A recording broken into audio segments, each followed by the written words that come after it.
ఒక మేనిఫెస్టోను ఒక బైబిల్గా, ఇది 2019 మన మేనిఫెస్టో.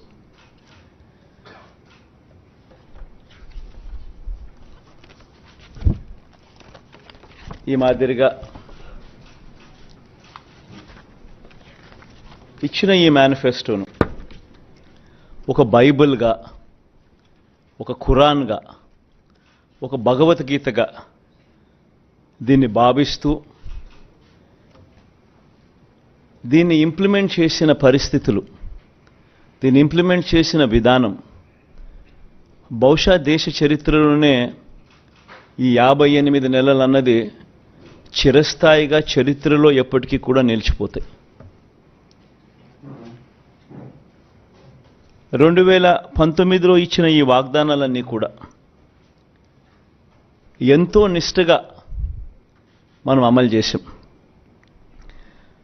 ఏ స్థాయిలో ఇది అమలు చేశాము అనంటే, ఈ మేనిఫెస్టో అన్నది ప్రతి ప్రభుత్వ కార్యాలయంలో ఉన్న ప్రతి ఇంపార్టెంట్ అధికారి దగ్గర ఈ మేనిఫెస్టో ఉంది. ఏ స్థాయిలో ఇది అమలు చేశాము అనంటే, ఈ మేనిఫెస్టో అన్నది రాష్ట్రంలో ఉన్న ప్రతి ఇంట్లో కూడా ఉంది. అంటే అన్నిసార్లు ఈ మేనిఫెస్టో వాళ్ళ ఇళ్ళకు పంపించాం. ప్రతి సంవత్సరం తర్వాత ఇదిగో ప్రోగ్రెస్ రిపోర్ట్, ఇదిగో అక్క, ఇదిగో చెల్లెమ్మ, ఇదిగో ప్రోగ్రెస్ రిపోర్ట్, ఇదిగో మా మేనిఫెస్టో, చెప్పినటువన్నీ మీరే టిక్ చేయండి అని మొట్టమొదటి సంవత్సరంలో 88%, 85%, 86% మొట్టమొదటి సంవత్సరంలో టిక్కు పెడితే చివరికి వచ్చేసరికి 99.5%, 99 ఎంత ధనుంజయ్ ఎంత 99 చివరికి వచ్చేసరికి అలా 99% పైచిలుకు 99% పైచిలుకు మేనిఫెస్టోను మనం ఇంప్లిమెంట్ చేసి ప్రజల చేతుల్లో ఇచ్చిన పరిస్థితి. ఇలా ఈ మేనిఫెస్టోను ప్రతి ఇంట్లో కూడా చేర్చిన పరిస్థితులు ఎప్పుడైనా ఉన్నాయి, ఏదైనా ప్రభుత్వం చేసింది అని అంటే అది కూడా ఈ 58 నెలల కాలంలోనే జరిగిందని కూడా చెప్పడానికి గర్వపడతా ఉన్నా. నవరత్నాల పాలనకు నిజంగా అర్థం చెబుతూ ఏకంగా ఈ 58 నెలల కాలంలోనే, ఈ 58 నెలల కాలంలోనే ఏకంగా 2,70,000 కోట్ల రూపాయలు, మళ్ళా రిపీట్ చేస్తా ఉన్నా, ఏకంగా 2,70,000 కోట్ల రూపాయలు డిబిటీగా, అంటే నేరుగా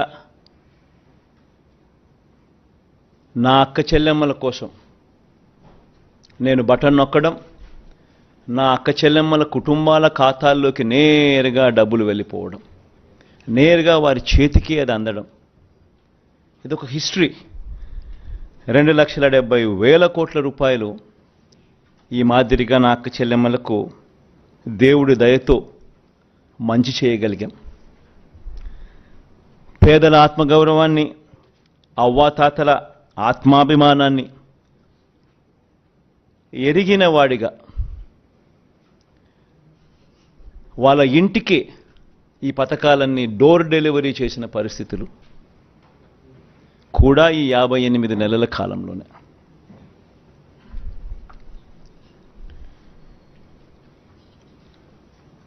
రెండు 2019లో మనం మేనిఫెస్టో రిలీజ్ చేసేటప్పుడు కూడా చాలామంది మన వాళ్ళల్లో కూడా నాతో అన్నారు, సాధ్యమేనా ఇది అని. ఎందుకనంటే 2019లో మనం చెప్పిన ఈ మాటలు, చెప్పిన ఈ హామీలు ఏదైతే ఉన్నాయో, ఆ తర్వాత ఈ 58లో ఏదైతే మనం ఇంప్లిమెంట్ చేశామో, గతంలో ఆంధ్ర రాష్ట్ర హిస్టరీలో ఎప్పుడూ జరగల. ఈ మాదిరిగా ఈ స్కీములు రావడం కానీ, ఈ మాదిరిగా ఈ బటన్లు నొక్కడం కానీ, ఈ మాదిరిగా ముందుగానే క్యాలెండర్లో ఏ నెలలో ఏ స్కీమ్ ఇస్తాము అని ముందే చెప్పి ఆ నెలలో ఆ స్కీములు కరెక్ట్గా పోయేట్టుగా చేయడం కానీ, ఇవన్నీ ఎప్పుడు గతంలో ఆంధ్ర రాష్ట్ర చరిత్రలో ఎప్పుడూ జరగల. అవన్నీ కూడా ఈ 58 నెలల కాలంలోనే జరిగాయి. 2014లో నాకు బాగా గుర్తుంది, చంద్రబాబు నాయుడు గారు విపరీతమైన మోసపూరిత హామీలు ఇస్తూ ఉన్నారు. ఆయన ఇస్తా ఉన్నాడు, మనం కూడా ఇవ్వకపోతే ఎలా, మన సంగతులు మనం చూసుకుందాం, ఫస్ట్ అయితే హామీలు ఇచ్చేద్దాం అని కూడా నా శ్రేయోభిలాషులే, నా మంచి కోసమే కూడా సలహాలు కూడా ఇచ్చారు. కానీ ఆ రోజు నేను చేయలే. ఆ రోజు కూడా నేను చేయగలిగినటివి మాత్రమే చెప్పా. చంద్రబాబు నాయుడుతో నేను పోటీ పడలేకపోయా. ఈరోజు నేను గర్వపడతా ఉన్నా.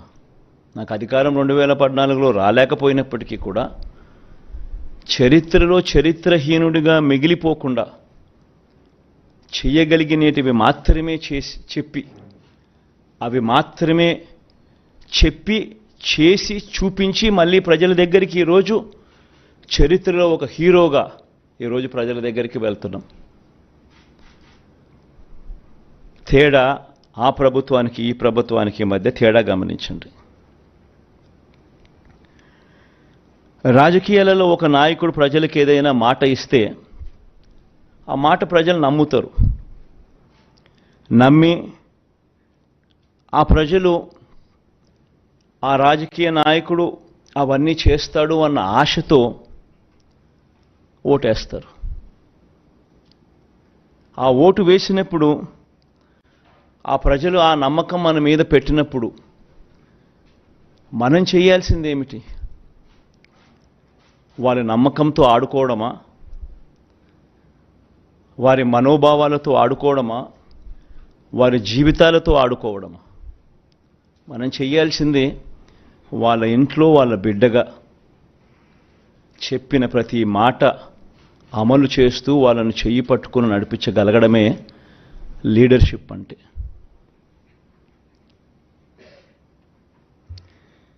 ఈరోజు